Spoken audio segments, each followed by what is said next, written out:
Yes. I mean, I would have thought, or possibly a Cayman. Alpha B Racing, the car number 236.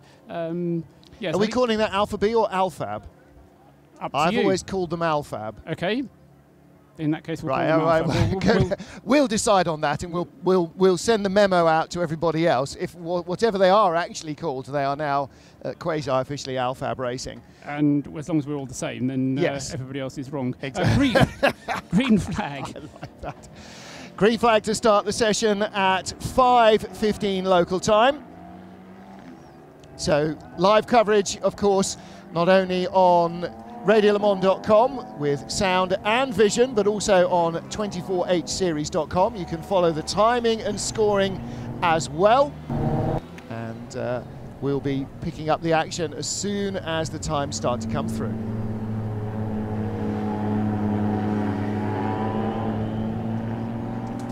So first couple of cars out on circuit here at Paul Ricard. Round 5 of the Hankook International Endurance Series, the 24-hour series. This is the 24 hours of Paul Ricard getting underway.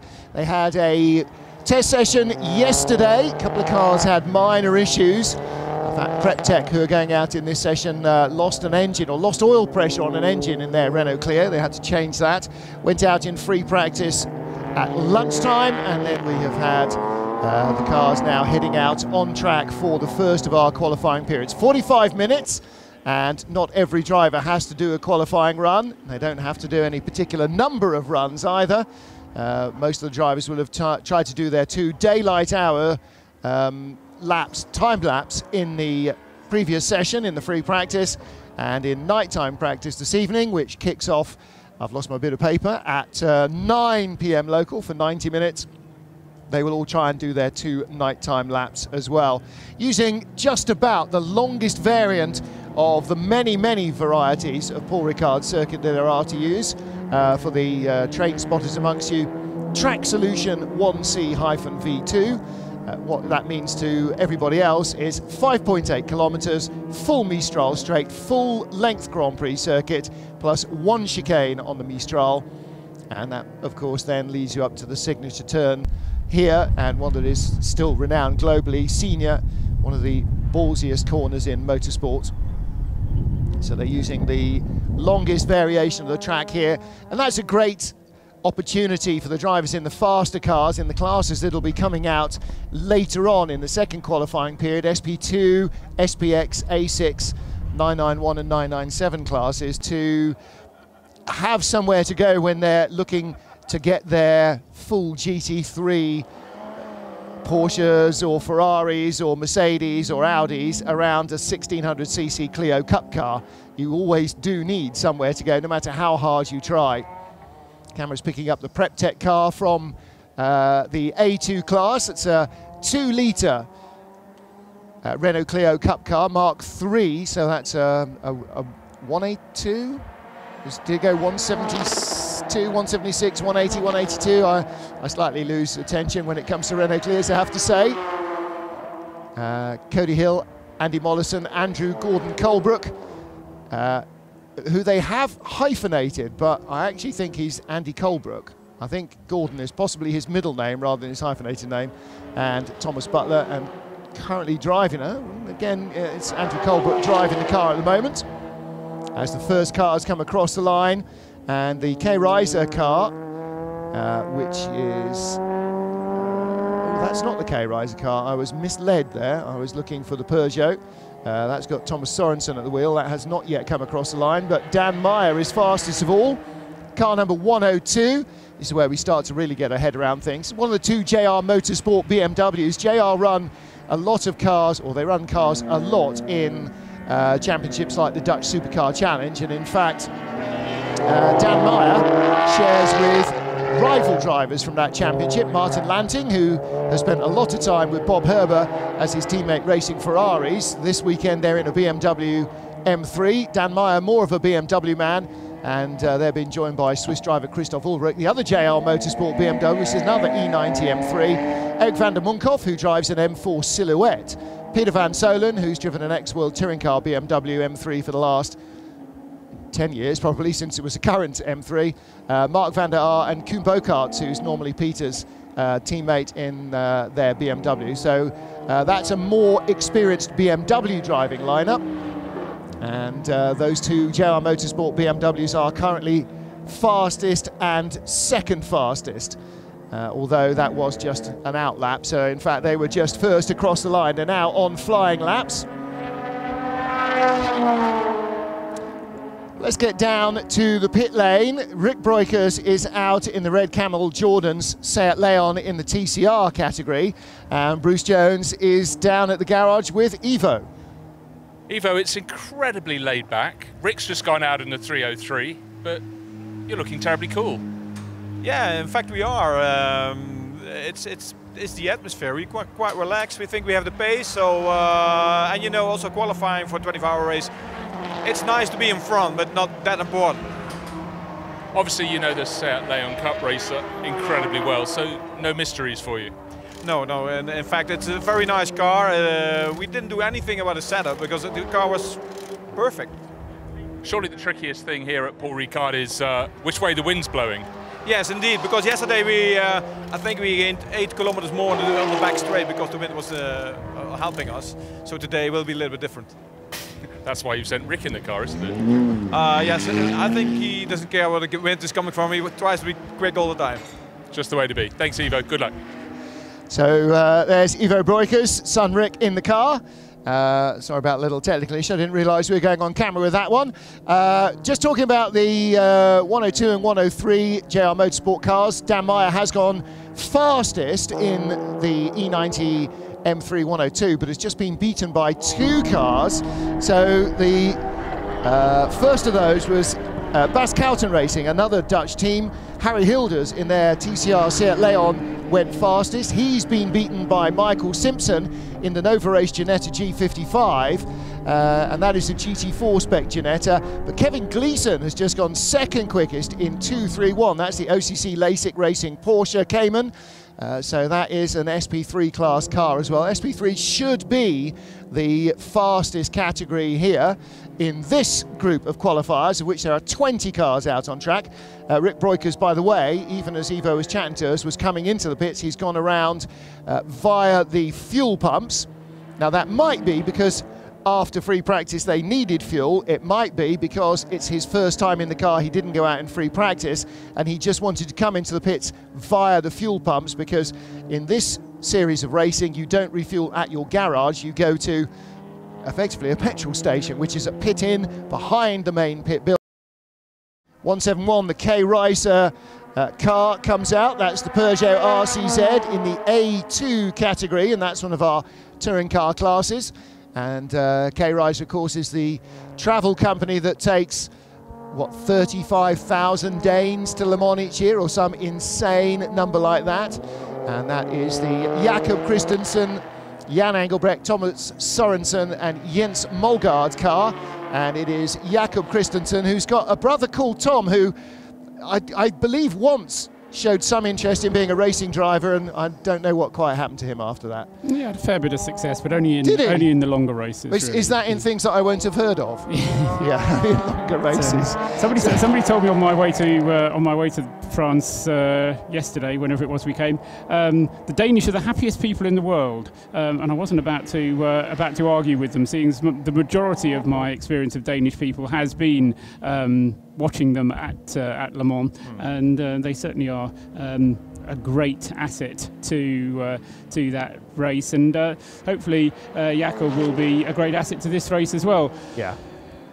Now, just across the line has come the quickest of our TCR cars. All the cars in the TCR class, I stand to be corrected on this by Paul, but I think they are all Seat Leons. So to the top of the TCR class has gone the 144 car, Adam Jones. Adam and Gavin Jones, Lee and Jacob Hodson, an entirely English lineup with the RS Connect team running that car, and that is currently being shown as the fastest car. On screen is one of their class rivals, car number 1. This is the Mehmet Ogilvy dual racing Seat Leon. Mehmet Ogilvy, a Lebanese flagged team. And Ramsey, Nabil and Sammy Moutron share with Phil Quaife, who is at the wheel at the moment, and that car yet to set a time. Michael Simpson's fast lap, by the way, in the Ginetta G55, a 2-minute 18.8. Second quickest is now Koen Bokarts in the JR Motorsport BMW, 2:21.4, so 2.5 seconds slower. Yes, the only car, in fact one car just going out there for the first time, being the Sorg Rennsport BMW, number 151, Gérard Tremblay amongst the drivers of that car, Stephen Pallet, Dominic Nury and Olivier Baron, the other three drivers. That car, I wouldn't say late on parade, but waiting until 10 minutes very nearly of the session, had elapsed before he went out on the circuit. And one car that we haven't seen at all yet is in fact the only car we've not seen at all yet is the Motor Easy Racing Seat Leon, which you were just mentioning there. Everyone else, if they've not yet set a time, have at least been out onto the circuit.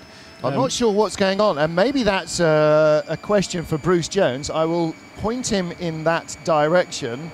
I will also give him a clue on which garage to aim for, if I can find them on the entry list. Oh, I've been too clever for myself. 155, Motor Easy Racing, Bruce, garage 16B, so halfway down the pit lane. Yeah, well, oh, there you go. Well, we've got two VW Racing champions from the UK, Joe Fulbrook and Aaron Mason. Aaron Mason also races in British GT, won his first race in British GT just a couple of weeks ago, and they've been joined by, well, Simon Tomlinson was in the car already, but they've been joined by David Drinkwater. So if Bruce can find his way down to their garage and get a quick word and see if they had an issue or not. David Drinkwater's gone out, so you should find Joe Fulbrook, and I think you'll probably find it's Joe that's running the team. Meanwhile, across the line comes the 555 car, and this is Jan Lammers in the Team Africa Le Mans Ginetta. This entirely South African based and funded team. Of course, Ginetta from Sheffield, but it's a G55 GT4 car. Sorrel van der Merwe is kind of the driving force behind it, and they've got a 5-strong lineup with 4 South African drivers, including Sorrel, and of course a former Le Mans winner in the form of Jan Lammers, who has recently, Paul, returned to kind of doing a bit more racing and found out actually that he really still quite enjoys it. And he's clearly quite good at it as well, yeah. So we'll keep an eye on how Jan gets on. Just picking up on SP2 times, there's 3 different categories you can run in SP2, and they will, depending on which category you run at, subcategory you run at, you get a different minimum reference lap time. But we'll come back to those in a minute, because we can hear from Bruce Jones down in the pit lane. Yeah, Bruce is down with the Motor Easy team. They've just sent the car out. Yeah, with Aaron Mason. So I wasn't sure if there was a slight hiccup at the start of the session for you guys, but you don't think too bad? No, we'll be fine. Just making sure we're prepared to try and pop a lap in. Everything will be fine, taking the right amount of fuel on, so we're at the right weight, and hopefully it'll come in the next 10 minutes. Now, British GT, the weather can be anything, but coming down here to Paul Ricard, it's sort of doing what it says on the tin, isn't it? Well, we expected it to be warm, a little bit warmer than it's been, being honest. In preparation, we've installed air conditioning in the car. With a few teething problems with that, but we think we'll overcome that by the time we get to night qualifying or night practice, and hopefully it'll be a cool race. David Drinkwater out in the car at the moment. I mean, setting a good qualifying time is fine, but it's not really relevant, is it, for you in the A3 class? Not really relevant. You know, stressing the car may only put us at one more grid slot, one more row. So we're going to take it easy and just try and slip into the race and find our feet as the hours tick by. And what are your thoughts about the Paul Ricard circuit? Circuit's fantastic. You know, really good. Different to any other track I've ever raced at, in fairness. There's just a big mass of tarmac with a line through it and a load of squiggly lines around that line. So, you know, we'll find the lines hopefully as the hours tick by, and, you know, hopefully have a strong finish. Now, you were at Spa-Francorchamps last weekend. Couldn't really be much more different to here, could it? No, the weather was quite good down there as well, so we've climatised, let's say. Living the dream. Good stuff, Aaron. Thank you. Living the dream indeed. Thank you very much, Aaron Mason, and thank you, Bruce Jones. And currently top of the timesheet, having just come into the pits, is Michael Simpson in the Nova Race Ginetta. Fastest car in SP3. Kumbo Karts continues in 103. The JR Motorsport car, just for those of you who are watching the streaming online on 24H Series, radiolemans.com. You can see 151 in shot there. That's Dominic Nouri in the Sorg Rennsport BMW M235i. Now, we've got a couple of those M235i Cup racers in the A3 class, and they are, in fact, currently jockeying early in. Yes, get in. With a QSR car, which garages directly below us. And, in fact, 151 Dominic Nouri has just gone a fraction quicker than Bart van Haren, who's in the QSR car number 148, so he has taken third place away in the A3 class. Second in A3 is number 205, the team Altran Peugeot, and first in A3 is number 208, the team Altran Peugeot. So Jerome Auguet, second in the A3 class, and Gilles Ramon is the Guillaume Romont, I beg your pardon, his pardon, is the fastest car in the A3 class at the moment. And so we're sort of settling now as Daniel Roos in the Alphab Porsche Cayman has gone third in SP3 and third quickest. Top three cars are SP3. Then we have the next three all in the TCR class. Phil Quaife has gone quickest for Mehmet Ogilvy. Rick Broikers second for Red Camel Jordans.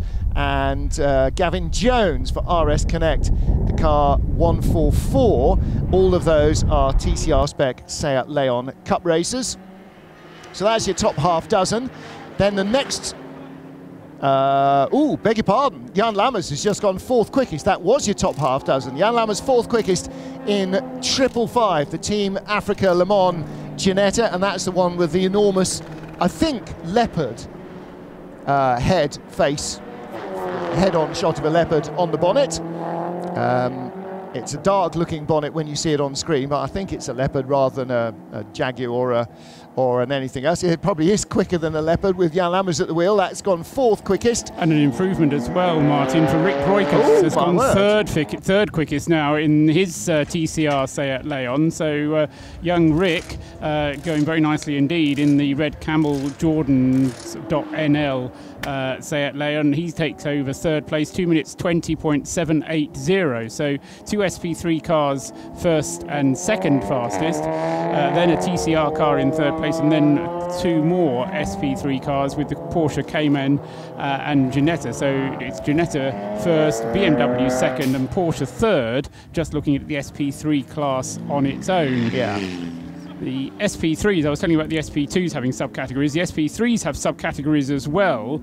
And in effect, what you do is you can specify a minimum reference lap time of either 220, 221, 222 or 223. And depending on which one of those you are in, you then get a choice of which minimum weight you run to and how much fuel you're allowed to put in at each pit stop. Now, even though your tank is fixed, the minimum weight of the car is fixed, it's not fixed, but the minimum weight you can choose, but then once you've chosen your minimum weight, you get a different number of litres of fuel that you can put at each pit stop. So you'll see different SP3s possibly going through there, but the point being that if none of them are, strictly speaking, allowed to go below a 2 minutes 20. So the 2 minutes 18 that has just been put in by the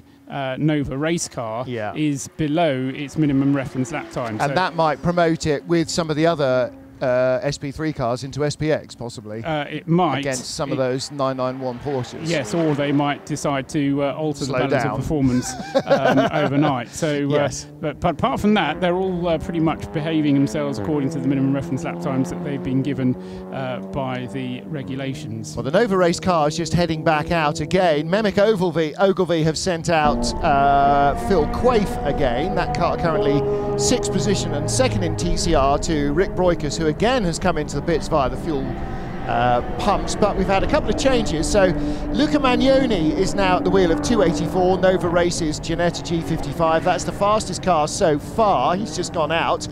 Koen Bokaerts has popped up to second quickest for JR Motorsport. Improved lap time for that car as well on the last lap. It stays second though. Popping up to third is Daniel Roos in the Alfab Racing Porsche Cayman. I'm going to say at some stage Alfab Aston Martin, because last year in the GT4 European Series and the year before, that's what Alfab raced. But Daniel Roos in 236 in no relation, I think, to Henrik Roos. They've also got a Frederick Ross ROS in that car, so there's going to be all sorts of Roses, what's going on. Rick Broiker's fourth, Jan Lammers fifth. Phil Quaith currently lying in sixth place, but going back out to try and improve on that. In sixth position overall is Gavin Jones in the 144 car, which is the RS Connect Seat Leon. And the other class, well, once more, as we had a few moments ago, we've got both of the Peugeot 208 cars out from Team Altran Peugeot. 208 is fastest, 205 is second quickest in the A3 category. Dominic Nuri third for Saur Grensport, and the QSR BMW MT35i, which is their direct rival in terms of lap times, it would seem, is currently in fourth position, ahead of the Motor Easy Seat Leon. David Drinkwater at the wheel of car number 155, that's fifth. And our final class, we haven't spent a lot of time talking about, because we haven't seen too much of them, is A2. Team K-Riser, their Peugeot RCZ, tops that, ahead of the Presenter.eu Renault Clio, ahead of the PrepTech UK Renault Clio, which is in third place, but we're not talking about them because they've still not managed to get any cake up here. Nobody else has, in fairness.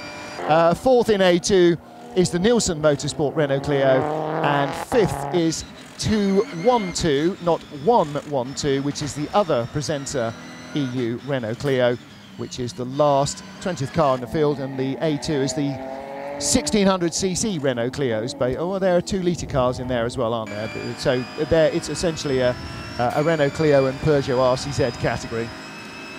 The BMW coming to rest just underneath our commentary position here, the number 103 car, which has just set second fastest time. Koen Bokaerts setting that time, I think you mentioned it, yep. Martin, at 2:20.112 to go second, and they've now taken Koen out of the car.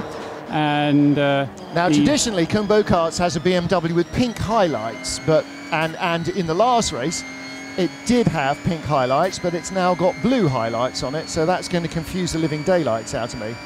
Well, it'll look like it's pink when it's dark in the middle of the night, so we'll see how we get on with that car. What we haven't been able to do is to work out quite who the driver is who's getting in, but we'll let him get on with it just as soon as he comes out of the pit lane.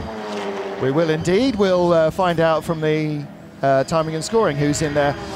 Currently at the top of the timesheets is the Nova Race Ginetta. Luca Magnoni is out on track, but Michael Simpson, the man who set the time in the number 284 car, and he's with Bruce Jones. Mike Simpson, conditions great out on the circuit. A little bit of a blow that wasn't here this afternoon, but incredibly relaxed up at Nova. Yeah, no, they prep a wonderful car. I've done a lot of 24-hour races on the Nordschleife and difficult circuits with Nova, and they know what they're doing. Great little team. Our Ginetta distributor for Italy, and no, we've got a wonderful conservative setup. I think all drivers will be within 3 seconds of each other, so you know, we're just playing it cool really, and hopefully we stay that way. You're obviously done for qualifying. It's a 45-minute session. Luca in the car. That will be the end of the driver's circulation, or will it? Depends on the team. I'm a driver, give me a new set of bags, and if we've dropped down, I'd love to go and chase it, but yeah, it's not about that really. We need a car which will last 24 hours, and this is a difficult circuit. I mean, it looks quite simple with lots of runoff, but the curbs are vicious and violent. You know, I've broken diffs, drive shafts around here, lots of times. So, we've got a great car, and Ginetta build them strong, and yeah, we're very hopeful for a good result. Now, if people are watching on television, they'll see the coloured stripes outside the edge of the circuit. Explain the difference, the level of punishment they give you as you go from blue to pink, which are further out.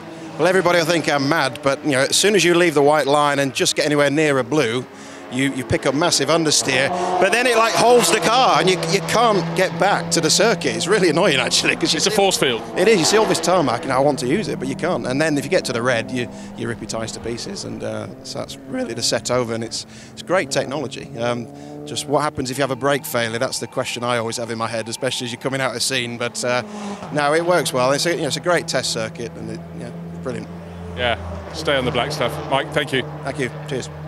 In the words of Doc Hudson, stay on the grey stuff, kid, that's what it's for. And Mike Simpson's exactly right. And in fact, Bruce and I and Owen Mildenhall and Joe Bradley took a track walk earlier on today. And I've always been aware that the blue stripes and the red stripes that you can see at the side, they've got a gritty substance in. In fact, it's tungsten, which is in the paint. And so you rub your hand over it, it's really coarse grit sandpaper, the blue stuff, and then the red stuff much coarser. I mean, that's going to take your paint off in like one wipe down the bodywork. But also what I didn't realize is that all the normal black tarmac in between is not that way. It's the same black tarmac as on the racetrack, but on top of that there is another layer of black also with this degrading element in, with all these little tungsten pieces in it. So the whole thing outside the curbs is highly abrasive, and it's basically to slow cars down when they're spinning without the need for gravel traps, because you don't want to stop tests just because you go off. And if you look at the shot on camera, you can see that all those black bits of tarmac have got stripes all the way through them, and that's where they've laid the surface by hand, but in sort of little rows, and so it follows the pattern of all the other lines. And exactly, again, going back to what Michael Simpson said there about the curbs, we're walking around going, oh, these are pretty low, these are pretty... Yeah, not for 24 hours. They're very heavily corrugated just about everywhere. So if you want your car to still be around on Sunday afternoon, using a grey bit between the white lines is going to be absolutely crucial. Looking now on screen at JR Motorsports number 103 BMW, it's Mark van der Aar who's taken the car over. Van der Aar currently faring very well in his number 1 racing series, Dutch Supercar Challenge. He's in the top 2 or 3 in the Super GT category. Currently on his first flying lap, Martin, having done an out lap, which obviously we can't give you a lap time from, because it includes the time spent in the pit lane. The start-finish line at Paul Ricard is actually one of those awkward ones, because it's halfway down the pit lane. So for some cars, they trigger the timing line before they do their pit stop. For others, it's after they do their pit stop. Yes. So that just keeps us on our toes. Keeps us guessing. A little bit. And as I say, it does mean that the slow lap, if you will, of a pit stop is sometimes one and sometimes another, depending where you are in the pit lane. You're listening to the first qualifying period for the 24 hours of Paul Ricard, live from the circuit Paul Ricard in the south of France. All the action from qualifying carrying on during the course of the afternoon, and then night practice this evening here live on RadioLeMans.com. Gentle spin for Bob Herber, who has just gone second quickest in the SP3 category and overall in JR Motorsports 102 BMW. And the opportunity to have a lurid high-speed spin here, you would think with the long straight, 2 kilometers of Mistral straight, done it again in a 5 kilometer lap, there's not an awful lot of opportunity, but there are definitely places where you're really looking to chase the throttle early out of the corner, and that's exactly what Bob Herber's just done, a little too enthusiastically. Yes, a lot of it's a good mix of long straights, fast corners and tighter corners as well, so there's a little bit of everything. As you say, Bob Herber up to second, a 2 minutes 19. He's the second driver to break the 2 minutes 20, so he's done a 2 minutes 19.475 to set the second fastest time of the session thus far.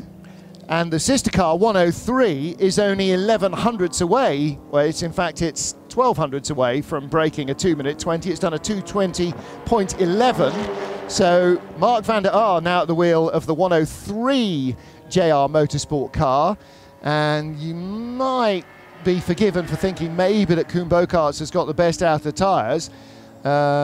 Certainly I wouldn't expect Peter van Solen to go quicker than him, and not sure whether they'll work all 4 drivers through the car. Not sure whether Erik van der Munkhoff particularly needs a run, or Peter van Solen. I would have thought Koen Bogaerts, based on knowledge of their previous experiences, I would have thought he would have been the man to put in.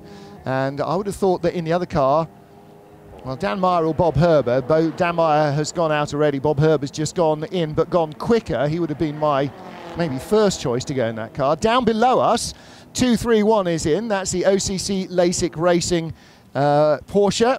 And Kevin Gleeson getting into... Oh, he was in it, wasn't he? He's brought it in. That car currently shown in 9th position. And one of the things you'll notice from the timing screen, which makes life very easy, especially in darker hours, is that all the cars have their position indicator in the window, so it'll tell them, tell you as a fan, as a spectator, and us, who are trying to tell you, telling us, where they are. Now, of course, because this is half the field in qualifying, we've got 20 of our 51 entries here, so it's only showing in this session, but once the race gets underway, it'll show exactly what position they are overall, not a class position or anything else. So we'll have down to the poleman will have number 1 in his window, and the 51st car on the grid will have 51 in the window. So a very good indication of exactly what sort of battles you're looking. If you're looking at 2 cars with 33 and 34 in their windows, you know that's a battle for position. The only thing that you have to concentrate on, I have to concentrate on particularly, is to kind of spot the difference between the position number and the race car number, because when you're tired and you look at a number and you see, oh, it's 12 on the side of the car, and then you're looking at your entry list for the car number 12, and you think, oh, no, I shouldn't be looking on the entry list car number 12. I should be looking on the entry list to see which car is in position 12. On the timing screen or the entry list, exactly so. So you have to kind of keep your wits about you, because you've got 2 numbers on the side of the car. One tells you its position in the race, the other tells you its position in the entry list. Well, I've added a layer of confusion to myself, because I can now say, that's number 208, it's in A3, it's 11th, and it's also in garage 2A. Well... So really, I know. Vital fact. So, well, it's quite useful when you're trying to direct, okay, who's nearest to 2A, go and talk to Team Altran Peugeot and find out why the car's upside down, or in this case, why it's fastest, and are they parking it, and will they be going out in the remaining 13 minutes? Yes, so just going back to what I was talking about minimum reference lap times, those only apply for race situation for these cars. Yeah. So the fact that we've got these times under their minimum reference lap time, and 3 of the SP3 cars have now gone underneath the minimum reference lap time, it's not a problem for them, just means that they can't do that in the race. If they do that in the race, then they will have a time penalty of 30 seconds, so they'll have to come in and do a stop and go penalty of 30 seconds if they go underneath the time. So the car's clearly capable of doing it. What they're not allowed to do it is that time during the race. Similar situation in A3 as well. They have a minimum lap time of 2 minutes 25, and in A3 the leading Team Altran Peugeot 208 has done a 2 minutes 23, so he's well underneath that.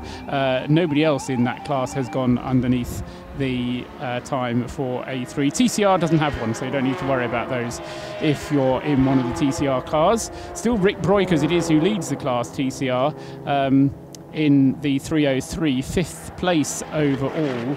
Second in TCR is the number 1 Memak Ogilvy Seat Leon.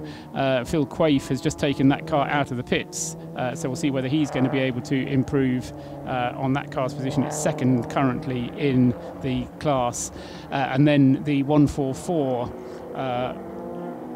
RS Connect sponsored car is third in the class, 2:21.692, so just 0.2 of a second separating second and third in TCR at the moment. I'm going to do a little bit of housekeeping.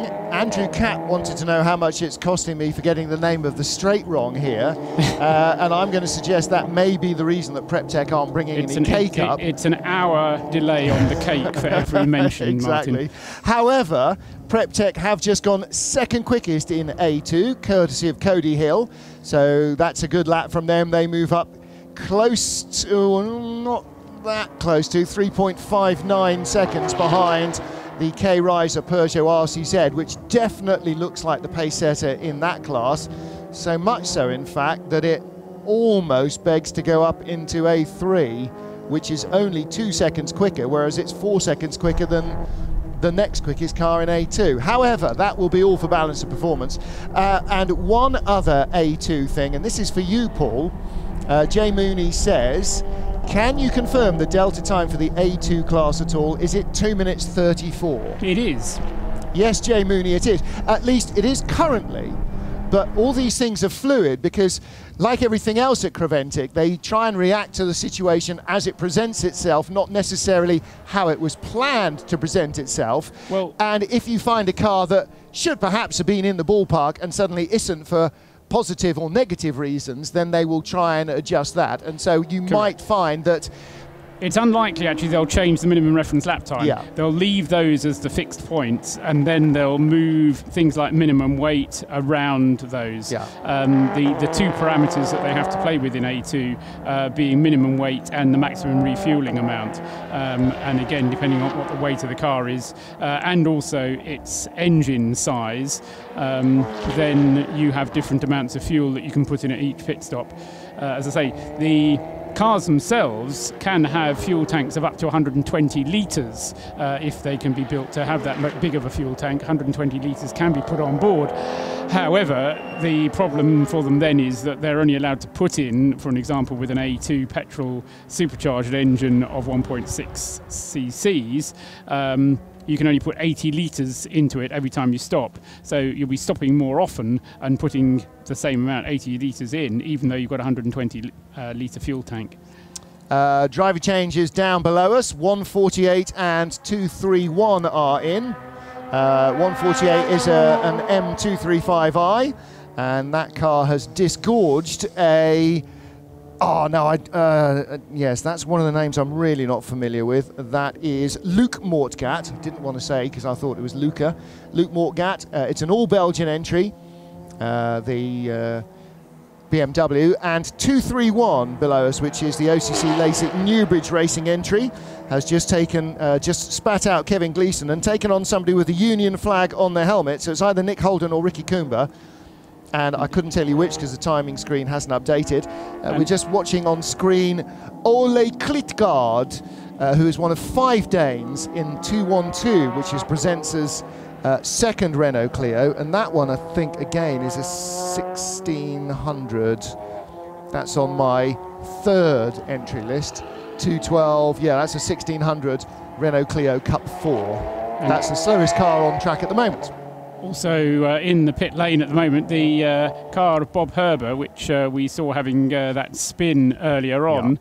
Yeah. I think they're going to be actually pushing that car back into its garage. Bob Herber is out of the car. This is the other of the 2 JR Motorsport BMWs, currently lying very comfortably indeed, 2nd and 3rd in qualifying for their class at the moment. But Bob Herber having done a better time than Mark van der Aar, to the tune of 4/10, but not even 4/10, 3.35 of a second quicker, but that car being pushed back into its garage at the moment. Very interesting. They've got Martin Lanting showing there as Monegasque and Bob Herber as Italian, but both are Dutch. Dan Meyer has got a Dutch flag. Christoph Ulrich has got a Swiss flag by his name, and those sort of tie up with what I know. But okay, well, I always thought that Martin Lanting was in fact Dutch, but races under a Monegasque license. Bruce Jones, you have good knowledge there. Yeah, okay, so there you are, that's something I shall bring in. More driver changes. Some are, I anticipate, just going out to get a few extra laps in. However, one that might be interesting is Sorg Rensport, who just stopped below us, their M235i, which is now 3rd in the A3 class, has just taken on Stephen Paulette, who, I hear you say, well, he's one of the juniors that is racing in the Porsche Super Cup at the moment and has been really quite impressive so far. So he might be going out to try and get that car onto pole position. At the moment, it's only 4 tenths behind the 205 Team Altran Peugeot, but that is 2.6 seconds in total off pole, the Sorgren Sport BMW. So Stephen Paulette, that's quite a big ask, I would have thought, to find 2.6 seconds on tyres that have already done 35 minutes of work in this heat, but you never know. Bob Herbert is out of the JR Motorsport BMW, and he's down in the garage below us. Bruce Jones is down there as well, so as soon as we get to find out, Bob had a lurid spin that Bruce may not have seen on screen, but that car currently second quickest, and their 103 car is third quickest. Alfab also down below. Bruce could really cover most of the top of the grid. Nova Race is much further up, but Alfab are down below us here. Mehmet Ogilvy are down below us. Right, let us catch up with Bruce Jones and Bob Herbert at JR Motorsport. Bob's had a nice quiet run for you in qualifying, or did you have a moment you want to tell us about? No, I need to push like hell. It wasn't an easy job. The Ginetta is, as we know before, quite fast in qualifying. But we did a proper job, and we're glad with the race pace we have in the car, so we're very confident. But the car looks very good. Yeah, the car is awesome. Really, it's a real balanced car. It has proper speed. It has everything that should be okay. But the SP3 class is competitive. Yes, you've talked about the Nova Race Ginetta being very strong, but your BMW, they seem to run. They're very good for 24-hour races. Yeah, they're very reliable. In the past, it was an issue with the Ginetta, and now they're always there. But yeah, it's very nice. As you see in the free practice, there was a gap of 4 tenths of a second between number 1 and number 3. So it can be a very interesting race, and we all look forward to it. Don't we just? Thanks very much, Bob. You're welcome. Thank you. Bruce Jones with Bob Herbert from JR Motorsport. That car currently second in the timing lists, and third is their sister car. Luca Magnoni is at the wheel of the Nova Race Ginetta 284 we're looking at on screen for those of you following the live stream on 24hseries.com or radiolemans.com. You can listen discreetly if it's still working hours where you are, and if it is, your job isn't as good as our job. But you can also watch online when you get home. And don't forget, you can tweet us as well, at Specutainment, at Radio Le Mans, and at Martin Haven. From there, you'll probably find various others. Looking at the K-Riser Peugeot RCZ, which is the fastest car in A2. And that car, they are shuffling all the drivers through that car as well, because they've got Jens Melgaard in it now. In the PrepTech car, they are now parking. Cody Hill has put the car second in the A2 class, so Mary is having a rest for the rest of the evening and won't do anything much before morning warm-up. I asked the team a little earlier, why is it called Mary and not Nicole? That's a Renault Clio advertising joke for anybody over the age of 25.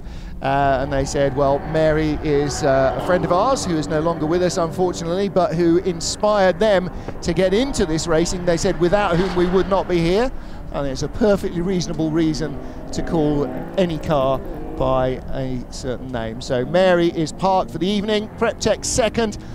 Presenters Renault Clio 112 is currently third fastest, but again, its current lap times are not close enough to put it up into a top position in the class. 2 minutes and 17 seconds to go. Yes, I hope they haven't parked up too much for the evening, because there is night practice still to come this evening, Martin. This is true.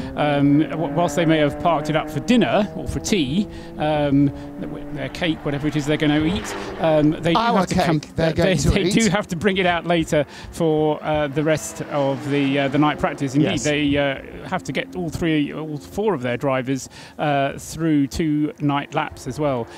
In the hour-and-a-half session that we've got later on this evening, running up till 10:30 this evening. Well, they're all now looking forward to cold showers. So obviously they're very excited by their position. Shush, Hindhoff, you're on there. So I'm just reminding them about night practice, as you have just kindly reminded me. Yes. There we go.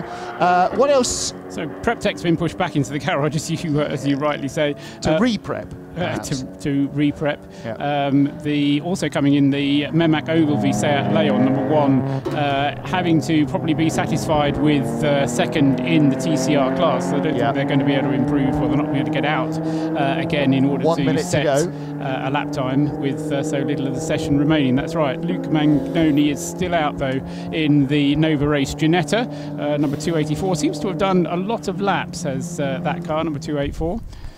We will just bring you up to speed with another fastest lap for our A3 class leader. That's the 2:08.208, which was set by Mathieu Santis on the last lap, 2 minutes 23.69. And then we will go downstairs. Actually, I like that. We're going downstairs. It's literally downstairs to the Prep Tech garage, where Bruce Jones will remind them that there is night practice tonight, and B, bring us up to speed with Aussie Cody Hill, who set their second in class qualifying time. Cody, you've got to be honest with us. Is there any cake left for Martin Haven? Break his heart. Tell him you've taken the last of it. I've taken the last slice, unfortunately, so sorry about that. Okay, right, you'll have to be punished by night practice coming up now. You put Mary away. You're in a clear.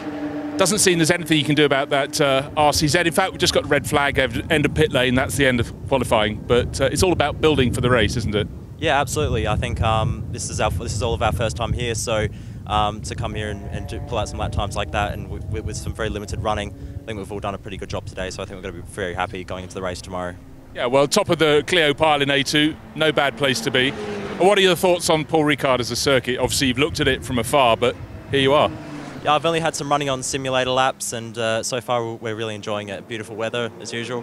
Reminds me of back home, but yeah, just enjoying the track and the surrounding area. It's great. So yeah, it reminds me of back home, but then I'm slightly optimistic and deluded. How about the team? How are you gelling together? Because, of course, it's how you fit together for 24 hours that really counts. Yeah, we're actually, all of our drivers were actually all good mates, so we get on very well. We all provide a lot of feedback, and we all take it on board, and yeah, so we've all got a lot to put forward to the table, and we can all put it together now, and I think we'll be quite quick for the race. Excellent. Bring it on, and just remember, if you've got an empty plate with no cake, take it up to Martin. Okay, I will. Thanks very much, Cody. Thank you, Bruce. Thank you, Cody Hill, down at the Prep Tech garage. Cody shares with Thomas Butler, who we haven't mentioned yet, Andy Mollison, and Lord Andrew Gordon Colebrook. They like that because that takes up pretty much the entire roof of a Renault Clio just to get his name on, and everybody else gets shuffled slightly to one side. I also, as we look at the presenter number 112 Clio, had to take my magic marker to my pictures because my picture didn't have that nice yellow strip on the front. However, the team have two otherwise identical Renault Clios. One is all white as it comes towards you, that's 212, and one has got that yellow lower half of the nose, that's 112. Now that, teams, it's taken me until 2 minutes past 6. That is how you make cars look different and otherwise identical. So it is now 2 minutes past 6 local time. Qualifying has finished for Q1, and that is essentially our touring car classes. So let's just have a very quick recap. The track will go quiet for just 15 minutes before we get our second qualifying session underway, and that will be basically the big, hairy GT cars.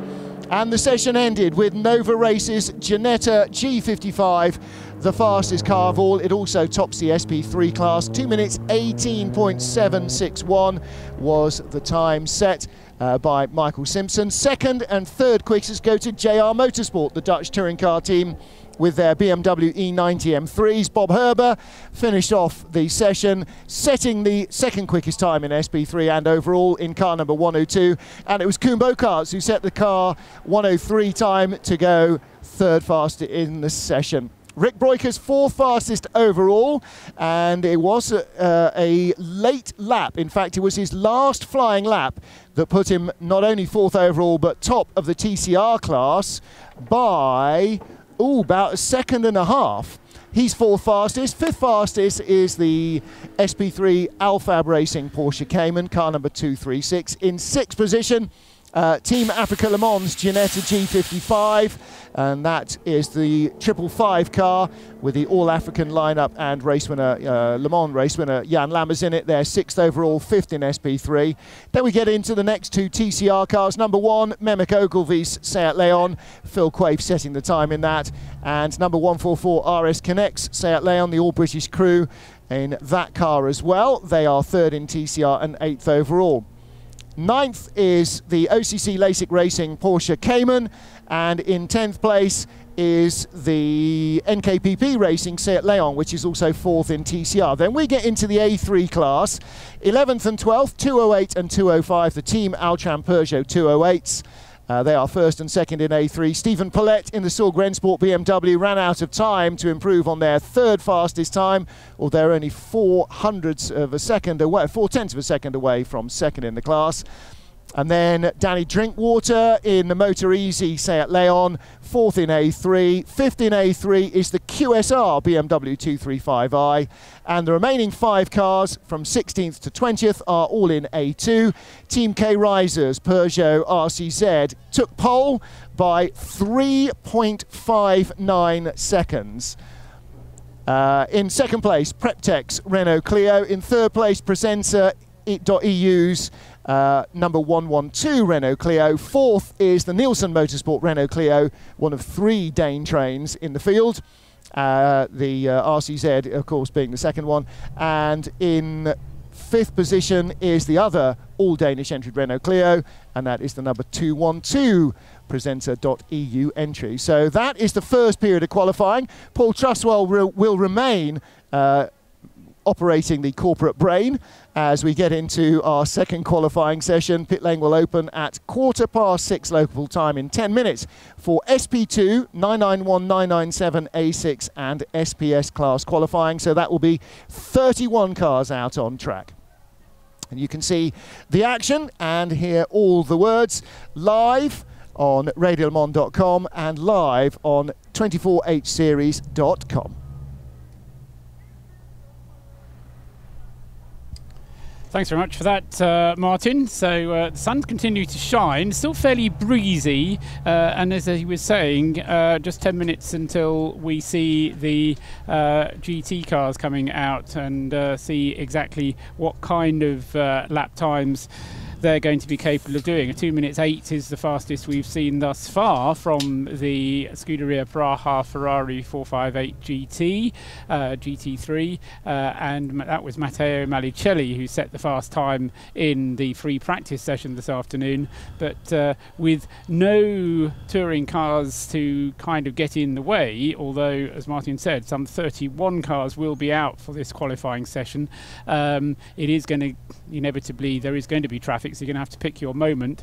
But with 45 minutes to play with, then it's not quite so critical. If you do get held up on one lap, then you'll be able to go out on another lap. And the tyres, the Hankook tyres, which are supplied to all of the runners, not just for the qualifying but also for the race, do tend to be of that nature that another lap is not really a problem. It's not like the tyres only have one good lap in them. They should be perfectly capable of doing several fast laps. So it will be quite interesting to for us to watch and to see who it's going to be who is able to go the quickest. Certainly there is no obvious favourite. Ferrari obviously is going to be a force to be reckoned with, but there is the Optimum Motorsport Audi, which for a long time was the quickest in that earlier free practice session, with Edward Sandstrom having set the fast time at the wheel of that car.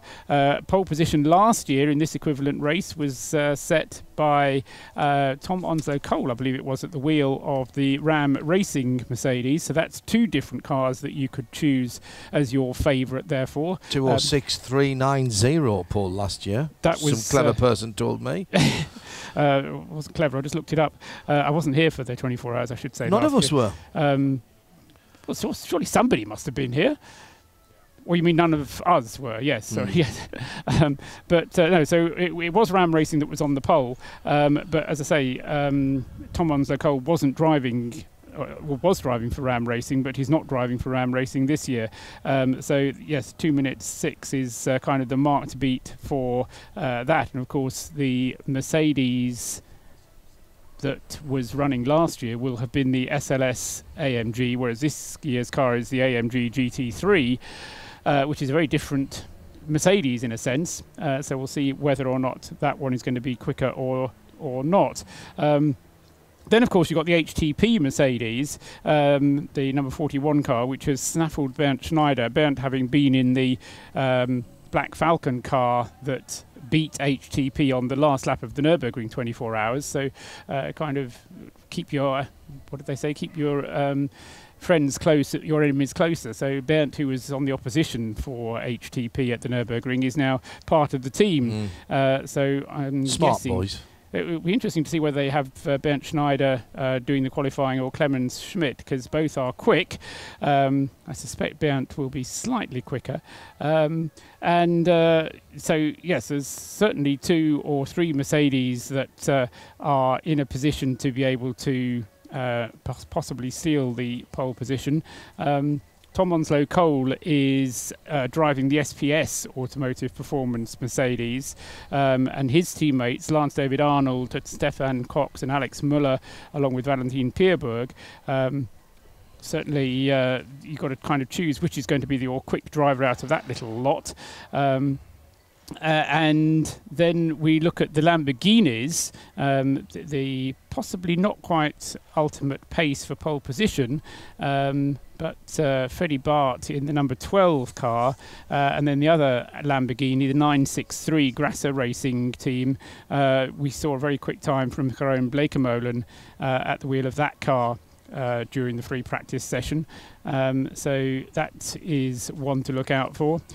Also, the Precoat Herbert Motorsport Porsche, Alfred and Robert Renauer and Ralph Bone. Ralph Bone was quick in the session, the free practice session earlier this afternoon. That's car number 911. So between Porsche, Ferrari, Mercedes, Audi and Lamborghini, you've got some very quick runners, and that's without mentioning the Aston Martin, for we have the massive motorsport Aston Martin, which has Nicky Thiem on its driving strength. Martin's been fond of calling it the Dane train, 5 Danish drivers, Christian Poulsen, Roland Poulsen, Nikolai Sylvestre, Kasper Elgaard, joining Nicky Thiem.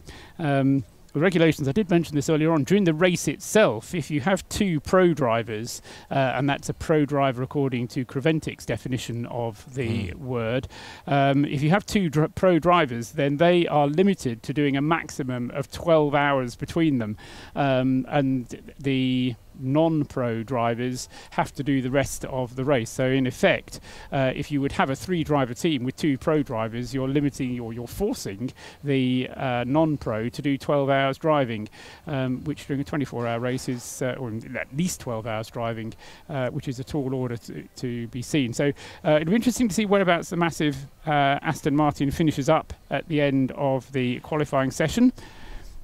And say that will be starting in about 3 minutes' time, according to my watch, and it will be not just for the A6 cars, but we'll have the SPX cars out there, and some of the SPXs are reasonably quick as well. So it'll be worth watching out for those. What do we know about this Vortex? Oh dear, now I don't know very much about the Vortex. That's where we need Martin or Bruce, because I know they were looking at it earlier on. It's a V8 engined machine. Looks, I probably shouldn't say it looks a bit like a Renault RS01. It shares a garage with a Renault RS01, so it's very obvious what the differences are, but it's a svelte kind of shaped car, but it's got a 6.2 litre V8 engine.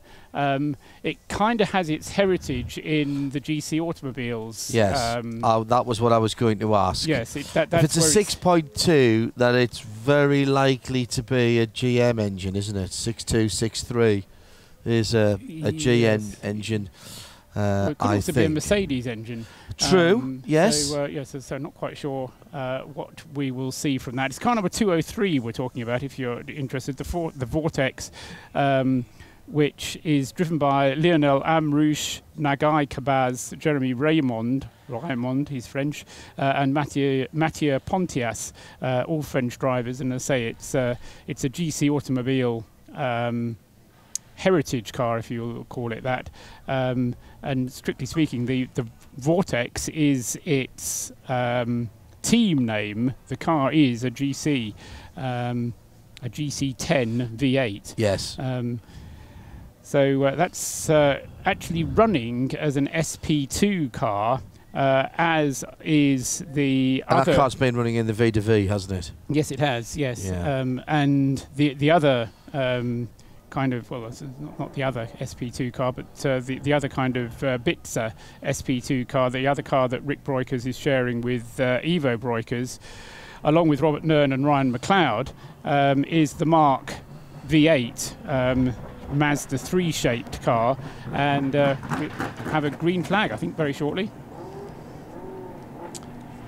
Well, good evening, everybody, and welcome to the second part of qualifying here live on radiolemans.com, 24hseries.com, in beautiful vision, synchronised perfectly with sound, as the cars pull towards the end of the Paul Ricard pit lane to get this nighttime session, or this evening time qualifying session, underway. Already half of the classes, the touring car field, have qualified, and now we start off the SP2s, A6, 991s and 997s, and the pole sitter for the overall classification should come from these groups, unless something very, very odd happens indeed.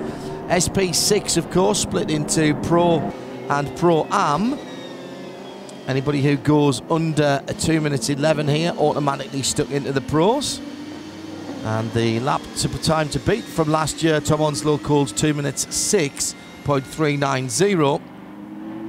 SP6 should be the cars at the front of the field. They are A6. Excuse me, A6. Thank you, Paul.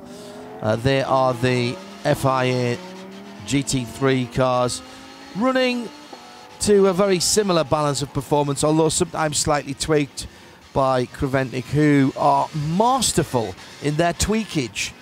I have no idea how down the years, with the resources that they have as opposed to the resources that some larger series have consistently managed to get the phenomenal balance between cars of different ages as well as different philosophies, but they do a very, very good job.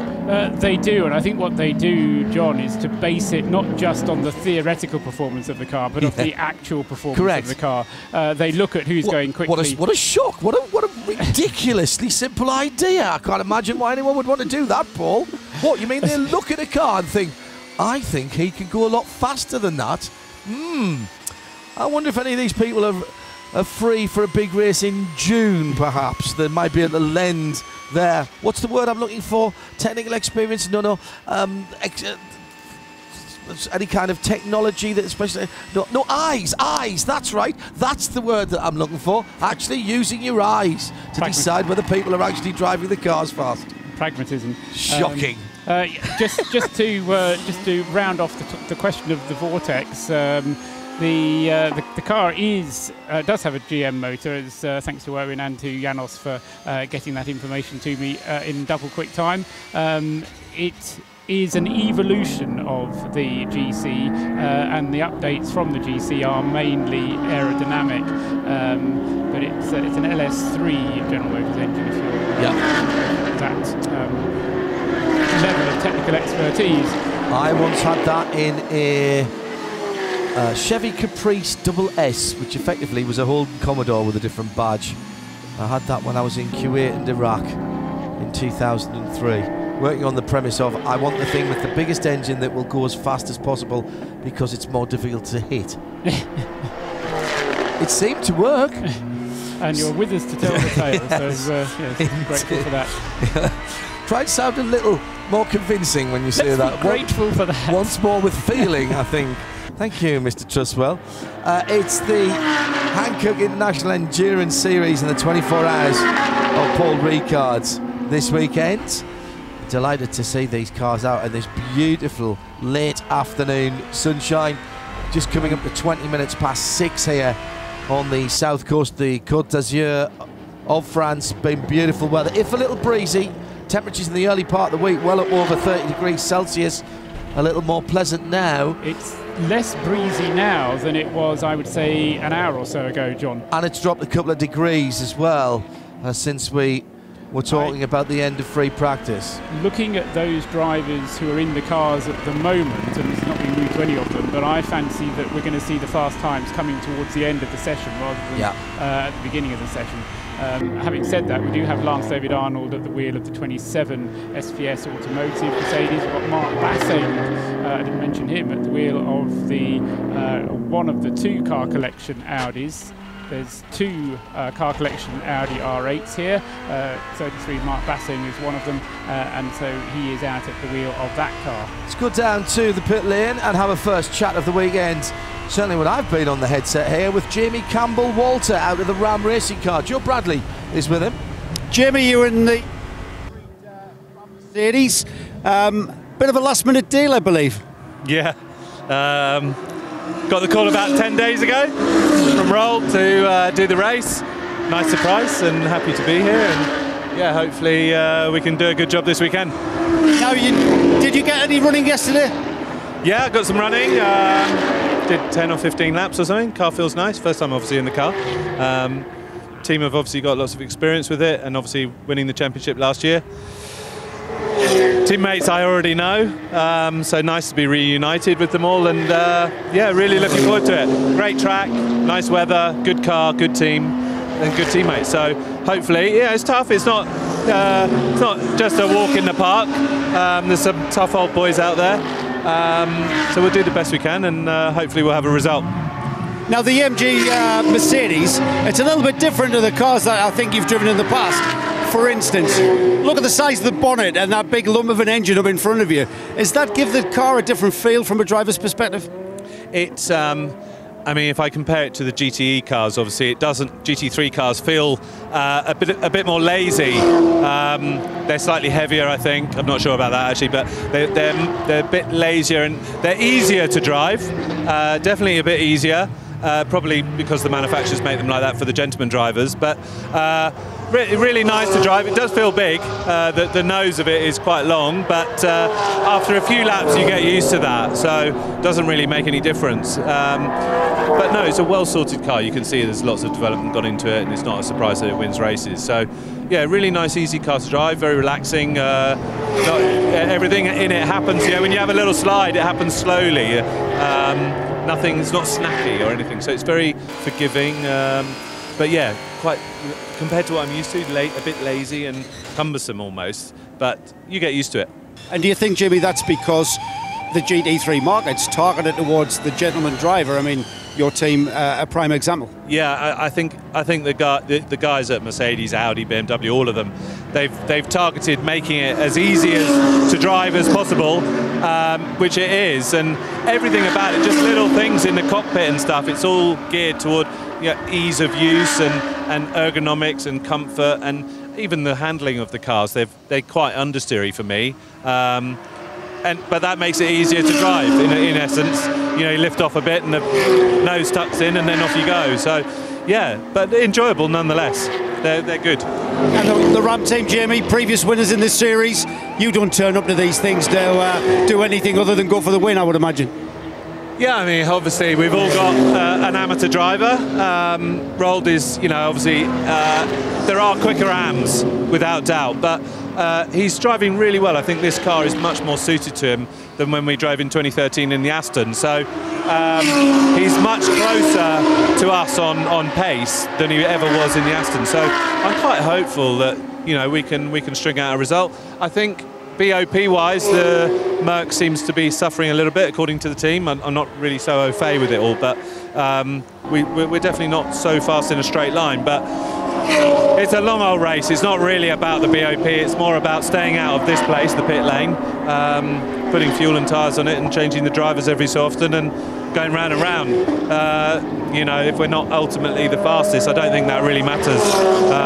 But hopefully the three of us and Roll together will produce something at the end anyway. Well, you're obviously handling the pressure very well, and it's great to see you behind the wheel, and you're taking a really serious approach. And if Chris could get these flip-flops in,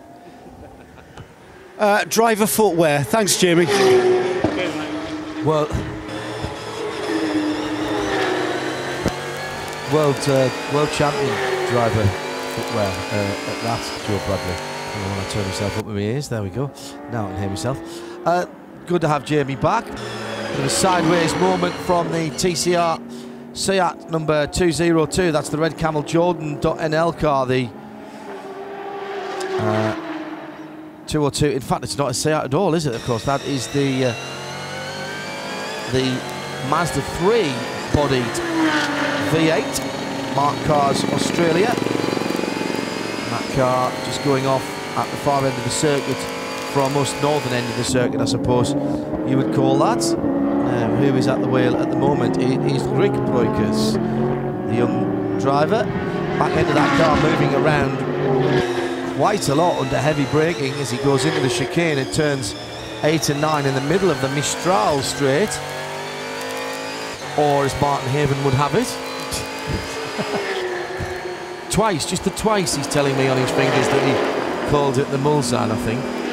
We're going to start finding him a round of beers now for every time he does that. He'll end up owing us money very, very quickly. Well, yeah, I think the only way to, unless we shut him up altogether, but we wouldn't want that. Oh God, no. No, as you say, Rick managing to not necessarily keep it on the grey stuff, but at least keep it flat and on 4 wheels, so it lives to fight another day. Meanwhile, the top of the times are beginning to creep down. We've got 3 drivers into the 2 minutes 8s, and in fact 4 drivers if you go down into the 2 minutes 9s, and they are all what you might call proper drivers, with Lance David Arnold leading the way at the moment in the SPS Automotive. This is the Tom Onzo Cole car, if you like to call it that. Which is also shared by Alex Muller, the SPS Automotive Mercedes. That's done a 2 minutes 8.443. Second fastest is the DriveX Audi, and that is has just come up to the top there, and that's a time set by Juan Cruz Alvarez. Has done a 2 minutes 8.549. Third fastest now is Mark Basseng at the wheel of his Audi. So Audi is second and third at the moment. The car collection Audi, Mark Basseng now in the pits, has done a 2 minutes 8.846. But getting ahead of him, no longer 2 Audis in the top 3, is Nicky Thiem with the massive Aston Martin, number 55. It's actually the same size as every other Aston Martin, in fairness. I went down and looked at it earlier. I heard you guys talking about how big it was earlier on, and in fact, it's exactly the same dimensions. I just think it's such a great name for a team. I mean, it's just a good name for a team. They've always had a great colour scheme as well, because any car that's red, white, and black suits me down to the ground. The 55 car coming towards the end of the lap now, Paul, and out of Lake and Village. In fact, he's not. He's just started the lap. My apologies. And he's going on the first part of the Mistral down towards the chicane, which is the first time I've seen the chicane being used here. Went out the back with Joe Bradley in the first part of the session and just stood watching the cars braking and turning in, which is alien to me, because I've only been here when the short circuit is being used. In fact, I've driven on the short circuit or the whole of the Mistral, not this sort of hybrid version with the left-right chicane in it. A very odd rejoin as well. A lot of people still in that earlier session getting used to that and taking entirely the wrong line through it, trying to take too much speed through the first and going way too far to the right. There's not enough of a tail to that corner, an extra left kink, to have to worry about anything other than your initial turn into the right-hander.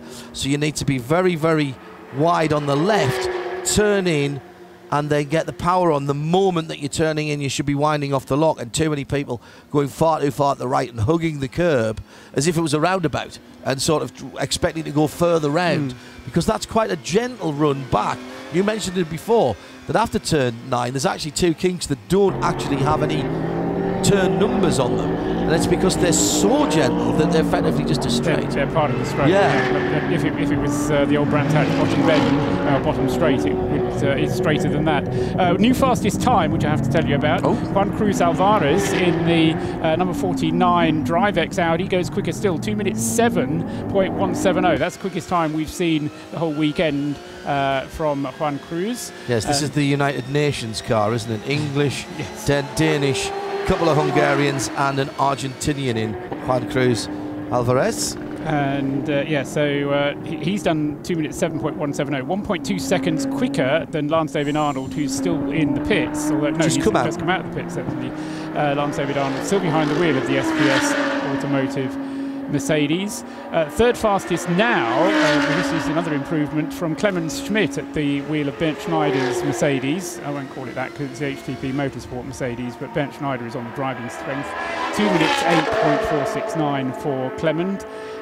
Fourth fastest Nicky Teams Aston Martin, entered by Massive Motorsport, 2 minutes 8.651 for him. And fifth fastest is another improver, the 911 Porsche, the Precoat Herbert entered Porsche, Robert Rennauer, doing a time of 2 minutes 8.828. Then sixth fastest is another Audi, so two Audis now in the top six. Mark Bassing with the car collection car, he's done a 2 minutes 8.846, and then Jerome Blekemolen with the 963 Grasser Lamborghini is next up in seventh fastest, 2 minutes 9.387. So in terms of the roll call, we've got two Audis, two Mercedes, an Aston Martin, a Porsche and a Lamborghini in the top seven.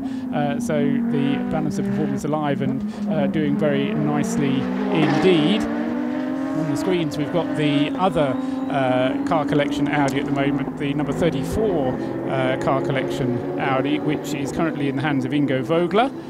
In fact, there are two car collection cars, nose to tail, going away from the cameras there. And those are both 2016 cars, or the new version of the car, let's say, because the car was around last year, although only really in factory hands. So quite a lot of new machinery at the front of the field, including the Ram Racing Mercedes-Benz, sporting new colours this weekend, the pale blue and Etruscan orange. So beloved of Roald Gotha that he collects racing cars that have raced in that livery, although it's a bit of an odd one, this one, because he's racing a car in that livery, but it's not sponsored by the oil company whose cars he collects. No, but it's just the colours he likes. I think he said that it's the colours rather than the oil company that the colours promote. So no reason why not. I just find that that Mercedes is a kind of an interesting juxtaposition, because it's got the green lips around the radiator that an Aston Martin would normally have. It's in Gulf colours, and so it's a kind of a mishmash of various different images that it kind of throws at you. As I say, the Mercedes star on the radiator, but then the lips that the Aston Martin's made famous, and then the Gulf colours, which have been made famous by all sorts of people. Bright green 963 is the Grasser racing team from Austria. Please tell me that they are from Graz, and the Graz car is greener, obviously. On both sides. On both sides, yeah.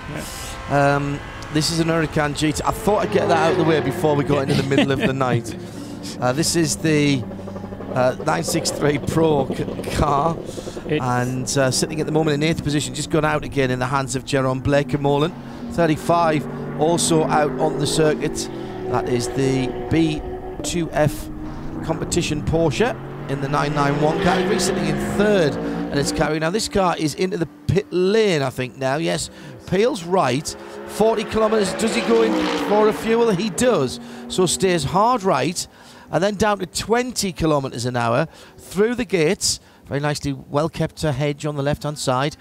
He'll swing left-handed into an area that is normally part of the paddock, but for this weekend is the portable petrol station.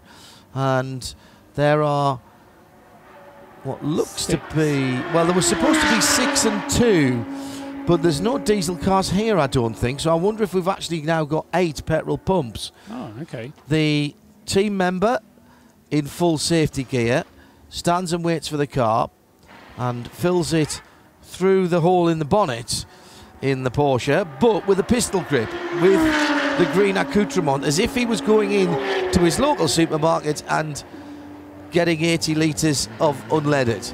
Exactly what happens here. They take the fueling out of the pit lane, which means a couple of things. The teams don't have to invest in expensive fueling equipment, which they've then got to carry around. Neither does anybody have to be in full fireproof wear in the pit lane, which means in this heat, quite a lot of people are in shorts and t-shirts, which I would think is far more comfortable. And it basically, I think, from a safety point of view, given the level of racing we're at, I actually like it. Yes, I think I do like it, and I think it is the best way of solving the problem. I think it does sometimes lead to unfairness and unpredictability, as one of the RS01 takes to the blue magnets. In fact, goes beyond the blue magnets. Yeah, he's taking a shortcut to come back into the pit lane. This was at the end of the lap, Paul, down at Lake and Village. Well, I say the bonnet, but the front cover of the car has come off, but there's been some contact there, I think, as well. Difficult to tell with that colour scheme, because it is a bit sort of hippie Porsche, isn't it, with colours all over the place in that car. Explosion in a paint factory, that one, wasn't it? What have you done with the livery? Well, we had all this vinyl left, and we've used it all, which is great. Yeah, bit like those blankets that you used to make by knitting lots of little different blankets together and having a very colourful one in the end. Joe Bradley is down at the RS01 pit and is having a look at this car without its front cover on it. There's been damage there from contact though, Joe, surely? Yeah, definitely. Looks like he's hit something, whether that be another car or a barrier, but he's got pretty severe front end damage. The main bits of the car, I don't know if you can see that. Chris has got the camera on the car. That's brilliant. You can see the main bits, the dampers, etc. Look like they're not being touched. The car is still steering, so it looks like this suspension geometry is going to be all right. So this, although it does look absolutely horrific, it's quite just superficial. A new front end, probably. That's going to have to be thrown away. I don't think that's repairable. You can see how the front splitter is completely smashed and cracked. Looks like he's hit something, probably gone off and hit a barrier by the looks of things, because we haven't had another car with rear end damage, for instance, have we, boys? Haven't seen one, Joe. There was a bit of rubber though on the right front wing there. Stunning looking car, and the racing in the RS01 Renault series is fabulous. The car's GT-like in terms of GT3-like in terms of their performance have had some changes made to them.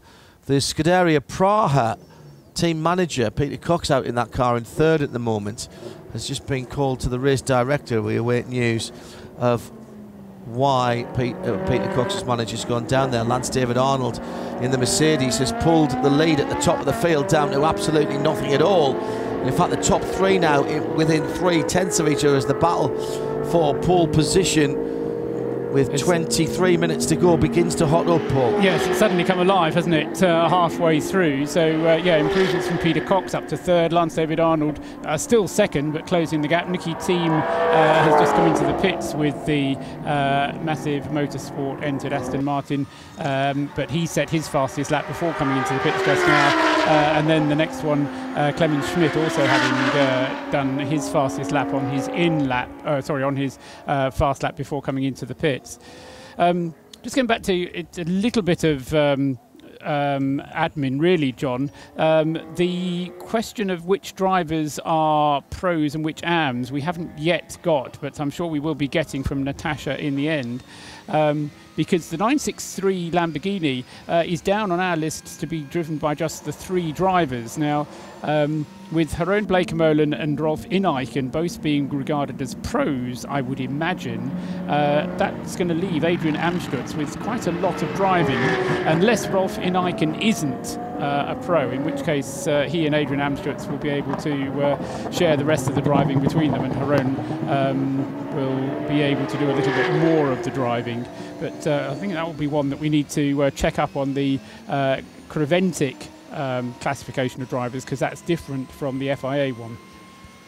Let's go back down to Joe Bradley, who is in the 41 HTP Motorsport pit. Joseph? Yeah, we've just seen the damage to the, what number was it, the 43 RS01, and Tiziano Carugati was at the wheel of the car. Tiziano's English is as good as my French, so I've already asked him the question, what happened, and you can tell us, you can translate for us, yes? Yeah, of course. Tiziano was a little bit too fast in the very fast corner on the track, and he went a little bit wide on the curbs, and then the car gets some movement and he touched the wall by the front of the car. So there is no big damage, but the qualify is done for the moment. But he already did his time, so it's not a big drama. Could you say to Tiziano, this car is a proper racing car. It's not like a saloon car. It may look like a road car, but it's a real racing car. Yes. Yeah, it's a real racing car. La question est, cette voiture est vraiment une voiture de course. Elle look un petit peu différente des autres, mais elle marche vraiment très fort. Ouais, c'est une vraie voiture de course, extraordinaire à conduire, et j'ai fait une erreur de pilotage. The car is really incredible to drive. There is a lot of downforce, and it just made a driving mistakes, but it comes with the experience. Thank you. Thank you. Merci beaucoup. And that is all the bad luck gone, yes?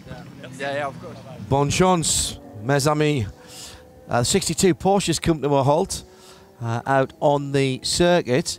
That's the MSG Motorsport Porsche 991, 6th in category and 28th overall, that car at the moment. And I think that's Jose Manuel Babiani at the wheel of that at the moment. At the moment, it has not got any fire, and it's not going anywhere.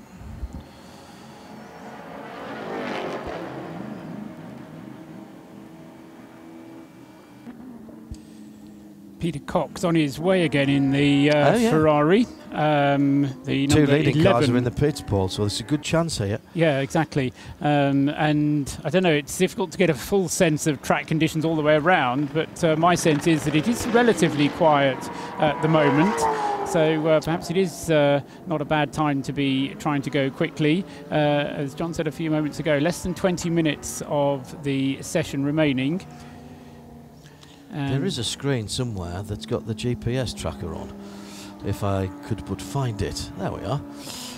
So we can see how many cars there are out at the moment. And you're quite right, Paul, it's not exactly lit up with little blue dots. Although, is there likely to be a yellow flag with a car off the circuit? Depends how far off the circuit he is, I suppose. And did I see a red? I'm going to try and find a marshal's point that isn't in the pit lane. Because that is somewhat off-putting. Just waiting then for Peter Cox to come through. And he's due, in fact, he's just gone through. That was his warm-up lap, so he's on the circuit at the moment in the Scuderia Praha. By the way, Juan Manuel is out of the 62 Porsche and standing by, arms folded, not looking very happy. No, he wasn't, was he? No, the body He's language. not up. The body language wasn't great. And just we've also got the DriveX Audi back out on the circuit again at the moment, and that has got William Paul behind the wheel of it.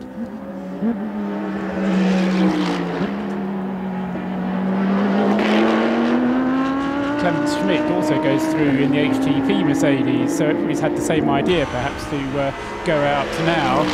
Clement Schmidt in the HTP Mercedes, that's just finished an out lap and is therefore onto a flying lap. No real sign of the Ram Racing Mercedes playing a role in the battle for pole position at the moment. Stuart Hall has just got into it. Yeah, it's just dropped a place, Paul, because Jerome Blakemolen in the green GRT Grasser Lamborghini Huracan has gone ahead of it. Jerome Blakemolen up to 6th position in the 963 car. Stewie in that number 30 AMG GT at the moment. And, well, he might feel he's got a point to prove. Right over the curbs on the exit of turn 7, the entrance to the first part of the Mistral Straight, heading through the heat haze. Beautiful light at this time of the evening. And these GT3 cars break extraordinarily late into this left-right chicane. It's not really even a left-right-left, because you're just coaxing the car back onto the Mistral as if you were coming down a motorway entrance ramp. There's no real steering input required. No, not to get back onto the main straight. That's right.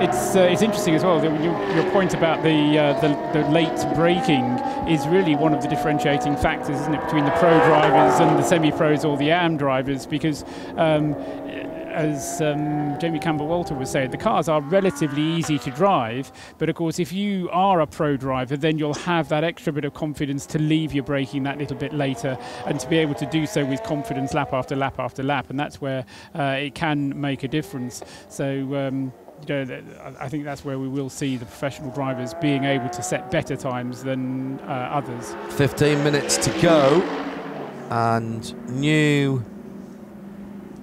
news coming from Prep Tech. They've finished qualifying, but we're still trying to find out if Cody Hill ate the last of the cake. That's we've asked the team directly, frankly, to find out what happened with the last of the cake, because none of it made it upstairs. Well, Cody did admit that he ate the last piece, and he was going to bring up the empty plate to wave it under Martin's nose, but whether that actually happened or not, I don't know. So Peter Cox failed to improve on that last lap, and I suspect it was probably traffic, if anything. 4 seconds he was off his best, but time is against him. There's still plenty of time. 14 minutes of the session still remaining. Two minutes a lap, Paul, though. You can't afford to hang about, can you? And if you need to make some slight alterations, tyre pressure changes even, you know, you're going to add another minute onto that, and then all of a sudden, oh, hang on, it's our last lap and we haven't got the time in, and it's all gone horribly wrong. And this is the only chance, although there is night practice. That is practice. Later, that is a free practice session, but it's not a qualifying practice session. It's called night practice, but it is a free practice, not qualifying practice. This is the only practice session where grid positions can be set. So it's now or never, or next 13 and a half minutes or never. There goes Cox across the line, and it was a 2 minutes 12, even slower that time. However, Lance David, oh no, that was his lap time from before, excuse me. The DriveX Audi is in the fuel stop. That's the number 49 car, and the car that is on provisional pole, William Paul, the British part of the team, is behind the wheel and ready to go out. 2:07.1, by the way, is just 0.083 ahead of the Lance David Arnold Mercedes or AMG GT time in second position. In the classes, the car collection Audi number 33 is the best of the AM cars. However, he's done a 2:08.8, so that car's not going to be an AM by the time we come round to the race. No, it's not, is it? So 2:09, where's the best AM? 2:12.312 is the Leipert Motorsport Lamborghini. That is the best of the AMs who haven't broken out of the bracket. And Clemens Schmidt improving his time on that last lap in the HTP Mercedes, and I don't think we're going to see Bernd Schneider behind the wheel of that car at all. No. Clemens Schmidt improving his time but stays in 5th place.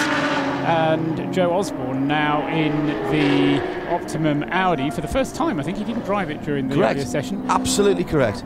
In the other classes, SPX, Spark Motorsport, have the pole there with their Porsche, and it is that's the number 94 car. and that is the car that has Jules Gounon in it, as well as Stefan Ortelli. Stefan on home ground down in this part of France. Right behind them in the timing screens is the leader in the 991 category. I'm guessing it was Xavier Masson who put that time in, 2:13.604.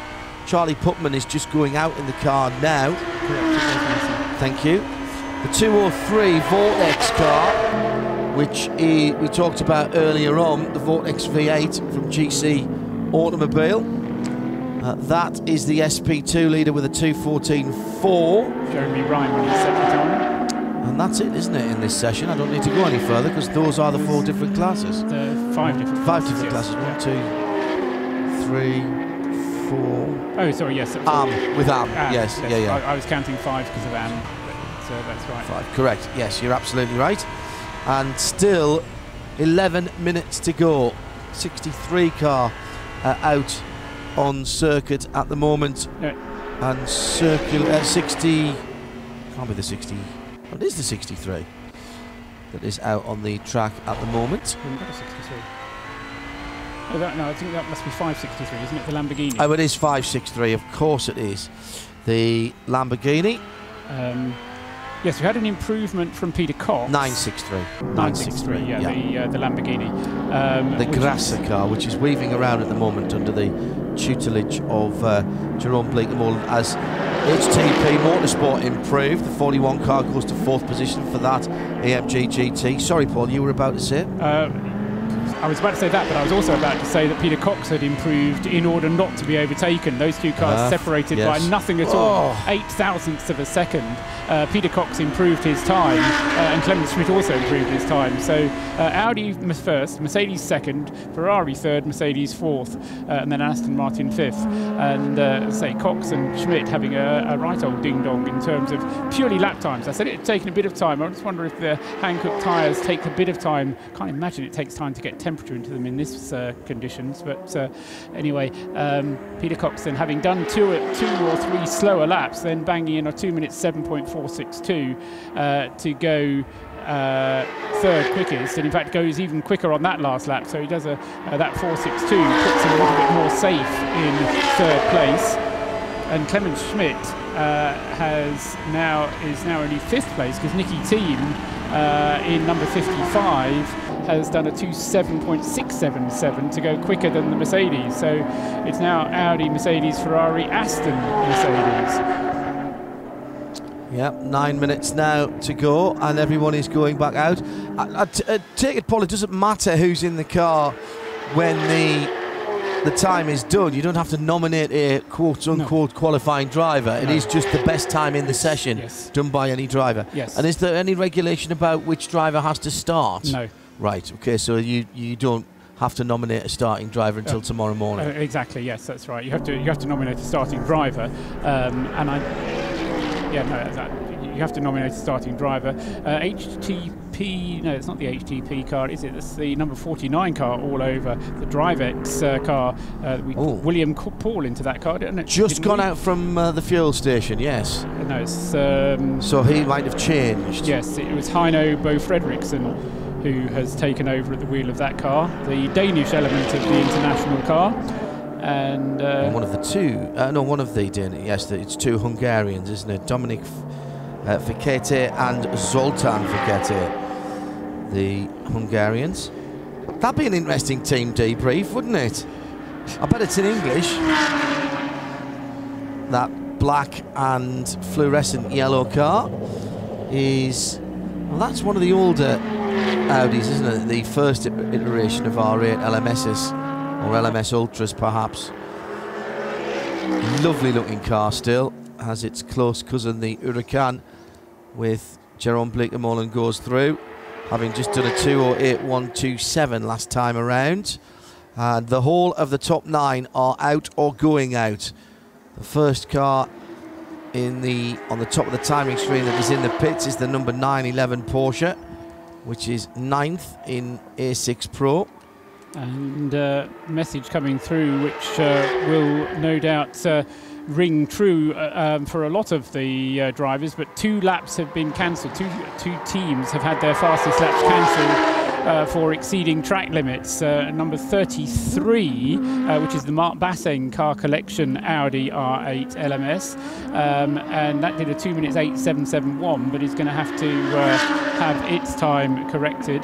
And also number 41, Clemens Schmidt, the HTP Mercedes, has had its fastest time deleted as a result of use of too much of the track, and the race director was very clear during the driver's briefing in saying that 2 wheels off was fine, but 4 wheels off was not fine, and off meant being on the curb. So if you were on the curb with your inside 2 wheels, then you're off the track, and he was very clear about you're off the white line, Paul. The white exactly. line is the edge of the track, not the curb.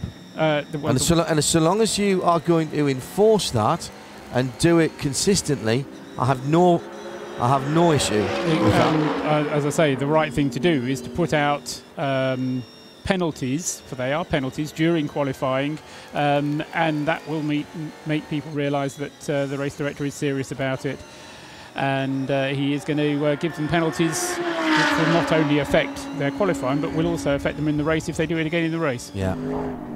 202, the Mazda 3 bodied Mark Cars Australia V8, just trying to find a bit of a gap on the circuit. It's Robert Nairn in the red Camel Jordan car, 6th in SP2 at the moment. They'll not be happy with that.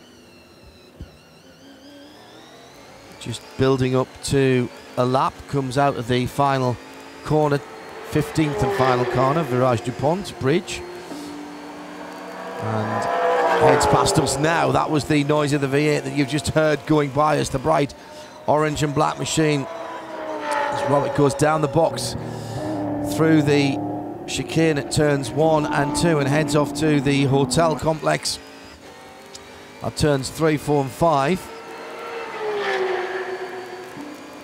Very easy to get sucked in this early part of the lap. The curbs look fairly benign, but there are little sleeping policemen just beyond them.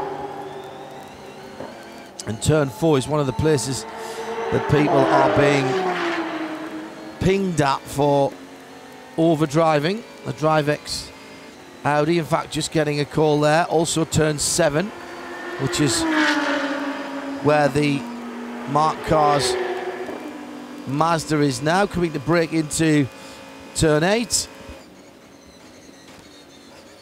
Down 3 gears, stays off the left-hand curb. You can use a bit of the right-hand curb here, though it's quite serrated.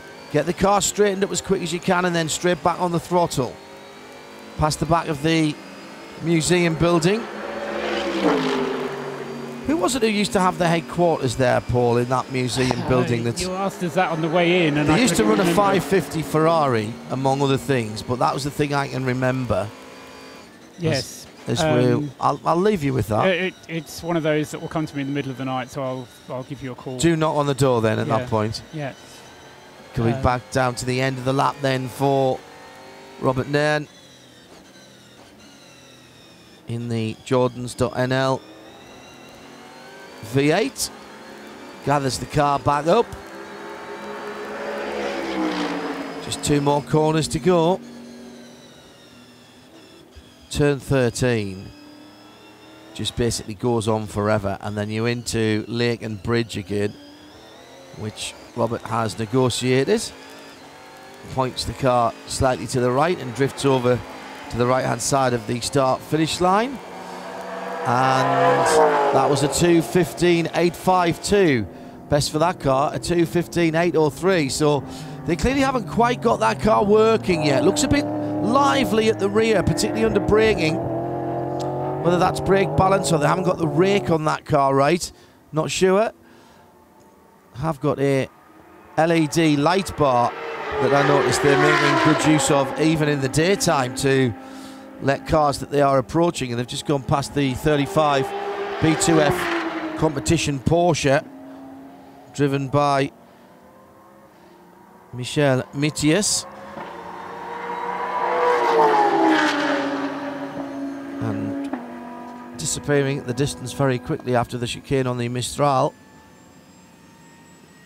That Mark Mazda should be a lot further up than I feel it is at the moment, down in 27th position and 16th class. You might say, well, it's only qualifying, but if they are using this limited amount of time to try and get the balance of that car right, it clearly hasn't quite got there yet.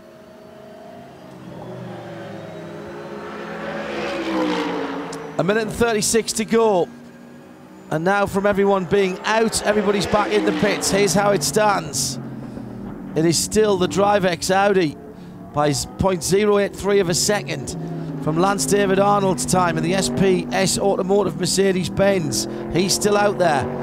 In third, Peter Cox is in the pits, and the Scuderia Praha will be no better than third. That number 11 car at a 2:11.462. Sorry, 2:07.462 and a 2:07.480 for Jerome Blakemorland. Through goes Lance David Arnold. He's got one more lap. Did a 2:07.5 last time around in the 27, the mean green AMG machine. That's a very weird paint scheme, guys. That car not looking all that happy underneath, under braking as well. Behind Jerome Blakemorland, who will be no better than fourth, Optimum Motorsport in their Audi. Joe Osborne's name and Optimum makes me want to say Ginetta immediately in the third of those, but they have got the Audi R8. The 14 car at 2:07.5, super close. 2:07.6 Nicky Team in the Aston Martin from Massive Motorsport in sixth position as Nicky Team jumps up to third as we're talking about him. 2:07.319, and he will get one more lap. He was across there with appropriately enough 7 seconds to go. Joe Osborne moves up for Optimum, and he will get another lap as well as the checkered flag is now being waved in the evening sunshine. And consider how few laps Joe Osborne's actually done at the wheel of the Optimum car. I mean, he may not sound like a star when we interview him, but he's certainly got the ability behind the wheel, and he's one of those good driving talents that just never really got the opportunity to shine, unfortunately. But yes, as you say, he's still got another opportunity though, John, to go quicker, and I think Optimum do feel that they have unfinished business in the Creventic series. I think Lance David Arnold has had a very clear lap, and as he comes through now into the final couple of corners, the rumble of the Mercedes V8 gets closer. He crosses the line. 2:07.554 doesn't improve, so it'll be down to Nicky Team and Joe Osborne. So a 7.452 then for Arnold, not good enough, but he's at the moment on the outside of the front row on a 7.253. The 55 Aston Martin, red, white and black. Nicky Team, can he pedal that car to better than third position? He's got a 7.319. Joe Osborne with a 7.353. How few times do you hear me going down into 3 decimal places? But we need to today. Top 4 at the moment, separated by less than 0.2 of a second. And the top 7 by just over half a second. Team, come on, Nicky, where are you? Should be through shortly. He comes out to the last corner now. Here he comes. There's the checkered flag for him, goes across the line. Waiting for the time to update. Osborne's pitting, so there'll be no change for the Aston. No, excuse me, that's Team that's coming in. And goes straight to fuel. So still waiting for Joe Osborne. Nicky Team will be no better than third. Joe Osborne in the Audi. We're looking to the far end of the start-finish, straight to our left. No, he's off it. He's off. He's off the power. So amazingly, he'll end up in fourth, just 0.034 of a second behind Nicky Team, who's 0.066 of a second away from the front row. And Lance David Arnold on the second position is just 0.083 second away from pole position. Top 4 cars separated by under 0.2. Looks like Joe Osborne ran out of fuel. Yes, John. I'll give you that. I think he probably was ready to do it, but just didn't quite have enough fuel for the full 5.842 kilometres of a lap, and as a result of that, he's trickling into the pit lane, and he's not going to make it. I think he's completely out of fuel now, so he's going to need to be pushed. Who did the time in the DriveX car, Paul? Do you remember? In the DriveX car, it was Juan Cruz Alvarez. Right. It was the Argentine. So Joe, having tested his French, now Owen has to try his hand with his Argentine. Is that Spanish or Portuguese? Spanish. Spanish, okay. Spanish, but not the Spanish that's spoken in Spain, of course. We should have Shea here for that. Let's just quickly go through the other classes for you. Right, 3, SP2, where's SP2? A6 Arm is that Mark Bassing time, 2:08.771. That puts him firmly into a pro category, 2:11 flat. So that will leave, I think, on pro, on Ampol, the Spartan.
Have blown the bracket, so it will be Spark Motorsport. That's the Gilles Gounon, among others, team, and the SP. Oh, right at the end there, as soon as we stop looking at Rob Nairn, he goes and puts the Mark Mazda on SP2 pole.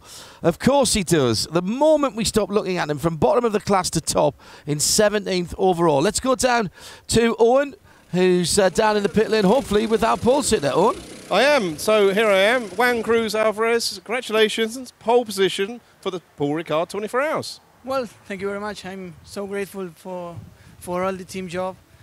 We made an excellent weekend until now, and let's see what happens in the race. And our commentators keep referring to your car as the United Nations Audi, because you've got a nice spread of nationalities in the car. We have a lot of drivers from everywhere. But I don't know. I think we, as I told you, we have an excellent team between the drivers and between the mechanics and the engineers, and everyone here is doing an excellent job. So I think this is the result of having a very nice team. Fantastic. Well, obviously, qualifying's one thing, one lap's one thing. For 24 Hours, what's your thoughts with the race ahead of you? Well, I'm going to start the race tomorrow. I think. The first thing is going to be quite easy for us because we are starting in the front row. But, you know, it's a 24-hour race. To win the race, first you have to finish the race. So it's going to be tough for us because we have 2 or 3 drivers that have no experience in 24-hour races. But I don't know. We have to enjoy this first, then think about tomorrow. Brilliant. Best of luck and congratulations. Well, thank you very much. So our provisional pole sitters then are the DriveX team in the Audi, 2:07.170. So just under a second away from pole position from Tom Onslow Cole from last year. Tom is here, of course, this year, not in the Ram car. Paul White can't make it. Paul sort of comes along, or Tom rather comes along with Paul, but Paul's managed to find himself a drive in the SPS car, which is all of second position at the moment. So Tom still with a good chance of a race victory here at the 24 Hours of Paul Ricard, powered by Hankook. Now, there is a night practice session coming up. The grid, however, has been set by those 2 qualifying times. Check radiolemans.com or 24hseries.com for the times in your local area. But be rest assured, after a bite to eat, we'll be back to bring it all live to you here on radiolemans.com.